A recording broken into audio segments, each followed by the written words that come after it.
காட்டில் கடும் மழை பெய்து கொண்டே இருந்தது. பல பறவைகளின் கூடுகள் வெள்ளத்தில் அடுத்து செல்லப்பட்டன. அந்த காட்டின் ஓரத்தில் நீலா வசித்து வந்தாள். அவள் மிகவும் ஏழை. அவளுடைய கூடு பல இடங்களில் உடைந்திருந்தது. மழைக்காலம் வருவதால் அவள் கவலையில் இருந்தாள்.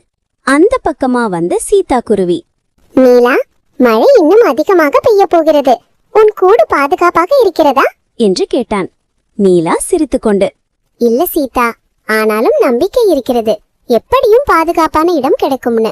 அன்றிரவு கடும் புயல் வீசியது. எல்லோரும் பயந்தனர். அப்போது நீலா மரத்தின் அடியில் விழுந்திருந்த ஒரு பெரிய பலாப்பழத்தை கவனிச்சா. அத பார்த்ததும் அவளுக்கு ஒரு யோசனை வந்தது. பலாப்பழத்தின் உள்ளே ஒரு வலுவான இடத்தை கண்டாள். அது மழை தண்ணீர் புகாத பாதுகாப்பான இடத்தை கொண்டிருந்தது. நீலா அதை சுத்தம் செய்து, இது இனிமேல் என்னுடைய பாதுகாப்பான வீடு என்று அந்த பலாப்பழத்தை ஒரு அழகான வீடா மாத்திட்டா. அடுத்த நாள் காலையில பல பறவைகள் இரவு பெய்த மழையில் நனைந்து நடுங்கிக் கொண்டிருந்தன. நீலா கூவினாள், கேளுங்கள், யாருடைய கூடு சேதமடைந்ததோ அவர்கள் இங்கே வரலாம். இங்கே பாதுகாப்பான இடம் இருக்கிறது. அதை கேட்ட ரீனா காகம், கிளிமித்ரன், சில புறாக்கள் எல்லோரும் வந்தார்கள். சீதா நீலா கிட்ட, நீலா, எங்களுக்காக உன் இடத்தை திறந்ததற்கு எப்படி நன்றி சொல்வது என்று கேட்டாள். நீலா மெதுவாக பதிலளித்தாள், நாம் ஒருவருக்கொருவர் உதவ வேண்டும். இன்று உங்களுக்கு நான் உதவினேன். நாளை எனக்கு உதவி தேவைப்பட்டால் நீங்கள் உதவியாக இருப்பீர்கள். அனைவரும் மகிழ்ச்சியுடன் ஒன்றாக இருந்தனர். சில நாட்களில் மழை நின்றது. ஒவ்வொருவரும் தங்கள் கூடுகளை மீண்டும் கட்டத் தொடங்கினர். ஆனால் நீலாவின் உதவியை யாரும் மறக்கவில்லை. சில வாரங்கள் கழித்து காட்டின் ஒரு பகுதி வறட்சியால் பாதிக்கப்பட்டது. அங்கு மரங்கள் காய்ந்து பறவைகள் உணவும் தண்ணீரும் இல்லாமல் தவித்தன. இந்த செய்தி நீலாவிடம் வந்தது. அவள் உடனே நண்பர்களை அழைத்தாள். நாம் ஒற்றுமையாக சேர்ந்தால் அந்த பறவைகளுக்கும் உதவ முடியும் என்றாள்.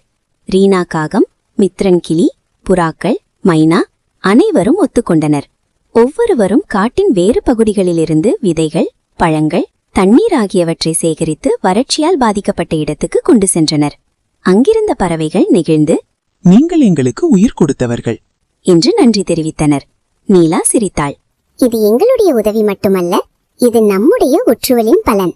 அமைதியான இரவில் நீலா தனது சிறிய குட்டி குருவி மீராவுடன் பலாப்பழ வீட்டில் அமர்ந்திருந்தாள். அம்மா, நாம் எல்லாருக்கும் உதவியது நல்ல விஷயம் இல்லையா என்று மீரா கேட்டாள். ஆம் கண்ணே, அன்பும் உதவியும் தான் வாழ்க்கையின் உண்மையான செல்வம் என்றாள் நீலா. மீரா தன் அம்மாவின் அரவணைப்பில் அமைதியாக உறங்கினாள். காடு முழுவதும் இப்போது ஒரே குடும்பமாக இருந்தது. நீலாவின் துணிச்சலும் கருணையும் காட்டில் ஒரு நல்ல முன்னுதாரணமாக மாறியது. அந்த நாள் முதல் அந்த காட்டில் அனைவரும் நினைத்தது ஒன்றுதான், ஒற்றுமையே எங்கள்